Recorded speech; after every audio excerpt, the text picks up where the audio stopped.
Yeah. Yeah. Shit, nigga, I killed my back, man. It is a vibe, man. So, on today's episode of Savages from the Six, we have Wassie. Hope that's how you say it. Wassie. I don't know. I don't know. We're gonna see. Yeah. Niggas wash up, y'all be wash gang. My niggas super sad, we be wash gang. All you niggas wash up, y'all be wash gang. So if you're a fan of Toronto rap, then you've heard songs by artists like Pressa, Burner Bands, Robin Banks, Houdini, and others. They've just been making a lot of noise in the music scene. Then you've probably heard of Wassie Gang, which is basically the biggest group out of Driftwood at the moment. Most people know the name of the gang derives from a person with an interesting story. So today, the Savages from the Six will take a look at 21-year-old Quasi Peters, also known as Wassie. So there's no question that Wassie was well respected amongst his friends, enough to have a whole gang named after him, and for his friends to spend thousands of dollars having his face custom made into pendants for their chains. It's clear that he had credit and was well liked within his gang. That being said, let's get into the documented history of Wassie. Damn, they got chains of him? I never heard no shit like that before. So like many tales from Toronto, our story starts in the dangerous area of Driftwood, where Wassie grew up. He and a now popular rapper who goes by Pressa were friends from when they were little kids.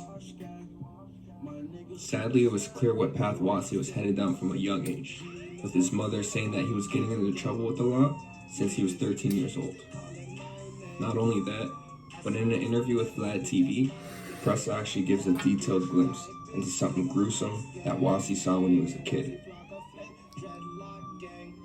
My best friend Wassie, he seen somebody like basically there's a guy, he got shot on on our neighborhood like plaza. The guy ran to like our bridge.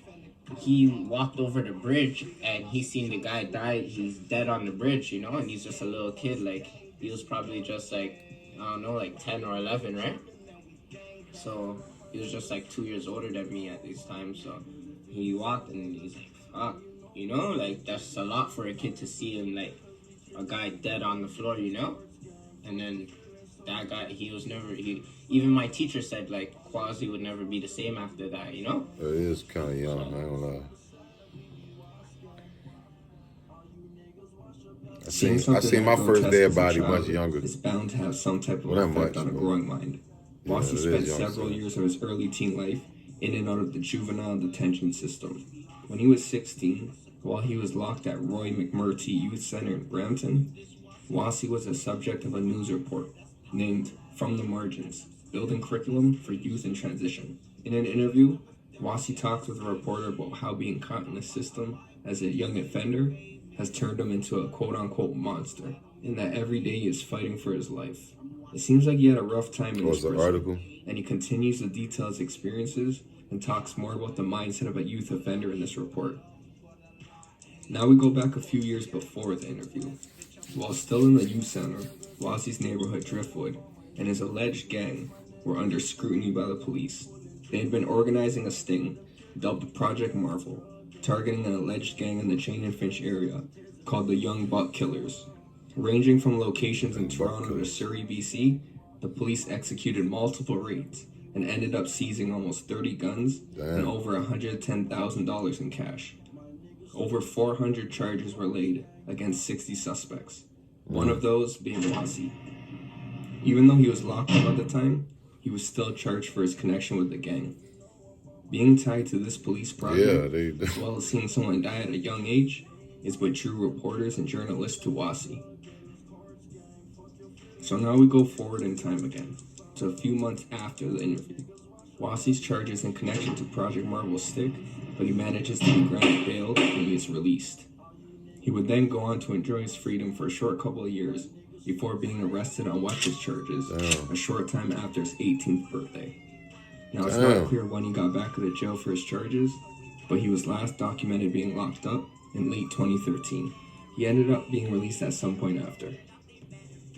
So now things become heinous in the story, were brought to the morning of June 28, 2015. Police were called to a condo at 36 Lisgar Street, around Queen Street and Dovercourt Road, after a frantic call reported several gunshots being fired. When emergency crews arrived, they found 2 men deceased in the unit on the 22nd floor, suffering from obvious trauma. They would later be identified as Abdiweli Abdullahi and Muhammad Diri, both aged 26. There was one woman in the unit at the time who actually climbed over the balcony and onto the neighbor's balcony to try to escape the shooting. Damn. Now, this woman wasn't cooperating with police, but their investigation still came up with 2 suspects. 23-year-old Kamal Hassan and Kwasi Peters were named as the suspects, and the police issued warrants and put out wanted posters for their arrest.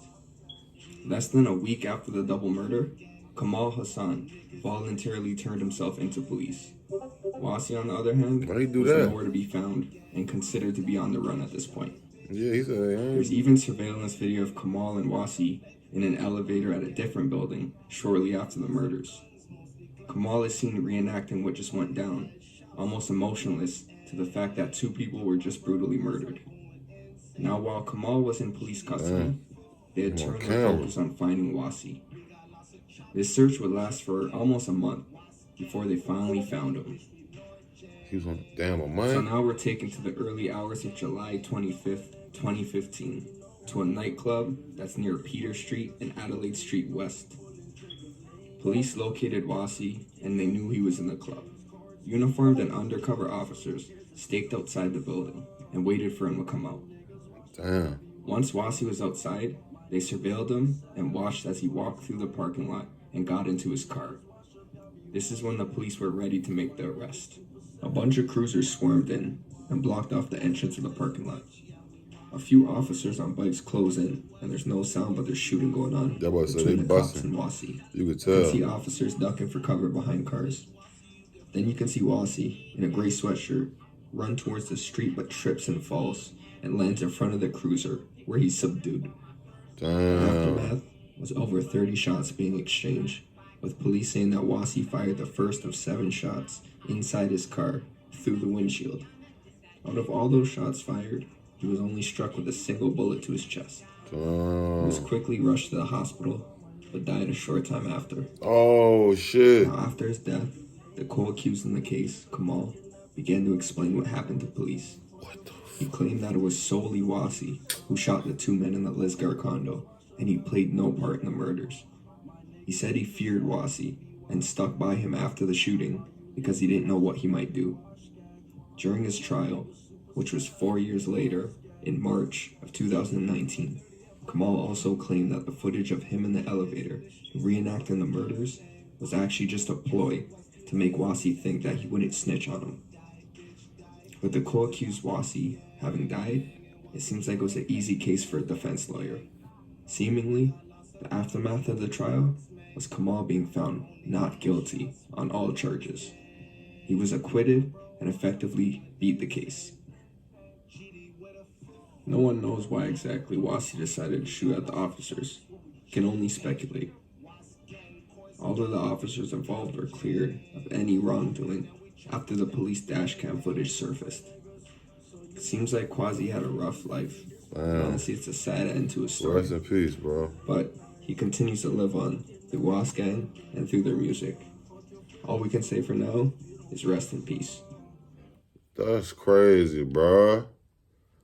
I thought the nigga was gonna still be living. That's crazy. It won't even too. I mean, it was some shit going on with him. I'm pretty sure shit that they don't know, but damn, rest in peace to Wassie, man. They got the footage of them on that elevator. That's crazy. Cause you can't hear it.